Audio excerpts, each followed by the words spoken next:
ఈ భూగోళం మీద ఉన్న సగం జనాభాకు చెందిన మొత్తం సంపదకు 3 రెట్లు ఒక ఫుట్బాల్ స్టేడియంలో పట్టేంతమంది కుబేర్ల వద్ద పోగుబడి ఉందని ఒక్క మాటలో విషయాన్ని సులువుగా విప్పి చెప్పింది ప్రపంచ ఆర్థిక అసమానతల నివేదిక 2026.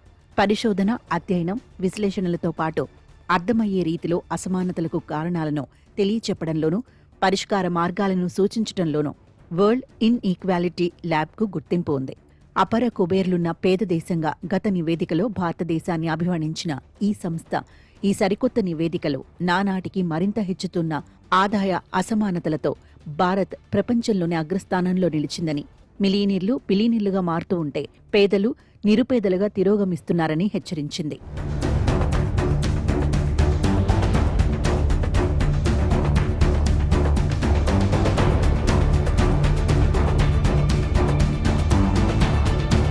దేశంలో 10% సంపన్నుల దగ్గర 65% సంపద ఉంది. ఇందులోనూ 1% శ్రీమంతుల ఖజానాలోనే 40% సంపద పోగుపడి ఉంది. జాతీయ ఆదాయంలో ఆ 10% మంది వాటా దాదాపు 58%. అడుగున ఉన్న 50% జనానిది 15%. గత నివేదికతో పోల్చితే కుబేర్ల వాటా 1% పెరిగినట్టు లెక్క. ఈ దేశంలో సామాన్యుల తలసరి ఆదాయం ₹1,00,000 లోపు, కుబేర్ల తలసరి దాదాపు 1,50,00,000. సర్వసాధారణంగా దేశం అభివృద్ధి చెందుతున్నప్పుడు సామాన్యుడి ఆదాయం పెరుగుతుంది, అంతరాలు కొంత తగ్గుతాయి. కానీ గత 10 ఏళ్లలో పేద ధనిక తేడా తగ్గకపోగా కాస్తంత పెరిగింది కూడా. ఆదాయ అసమానతల్లో భారత్ అగ్రస్థానంలో ఉండటంతో పాటు ప్రపంచవ్యాప్తంగా అసమానతలు పెరగడం మరో అంశం. అట్టడుగున ఉన్న 50% మంది మొత్తం సంపదకు 3 రెట్లు కేవలం 0.001% మంది ధనికుల చేతుల్లో ఉంది. అధికారం, ఆస్తి అధికంగా ఉన్నవాళ్లు జాతీయ ఆదాయంలో అధిక వాటాలు కొల్లగొట్టడం తప్ప పన్ను రూపేణ ఖజానాకు సమకూరుస్తున్నది చాలా తక్కువ. ఒక మధ్యతరగతి వృత్తి నిపుణుడు వివిధ రకాల పన్నుల ద్వారా అధిక మొత్తాలు చెల్లిస్తూ ఉంటే, ఒక బిలియనీర్ తనకు అనుకూలంగా రూపొందిన విధానాలతో దాదాపు పన్ను కట్టనవసరం లేని స్థాయిని అనుభవిస్తున్నాడు. ట్యాక్స్ జస్టిస్ లేకపోవడమే కాదు, విద్య, ఆరోగ్యం ఇత్యాది రంగాల మీద ప్రభుత్వం పరిమితంగా ఖర్చు చేయాల్సిన దుస్థితి దీనివల్ల ఏర్పడిందని నివేదిక చెబుతోంది.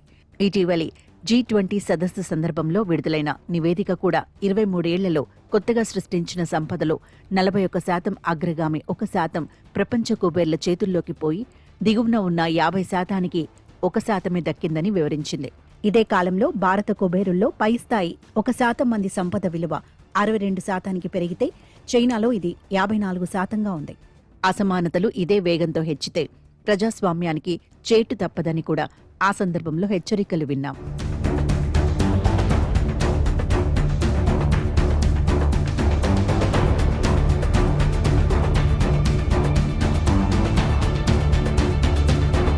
మొన్న జూలైలో కాంగ్రెస్ పార్టీ కేంద్ర ప్రభుత్వం మీద మేధా మోసం అంటూ ఒక విమర్శ చేసింది. ఆదాయ సమానత్వంలో అమెరికా, చైనా సహా అన్ని దేశాలను వెనక్కు నెట్టేసి భారతదేశం ప్రపంచంలోనే 4వ స్థానంలో నిలిచిందని ప్రపంచ బ్యాంక్ నివేదిక చెబుతున్నట్టుగా భారత్ గినీ సూచీ స్కోర్ 25.5ను ఆధారంగా PIB ఒక కథను అందించింది.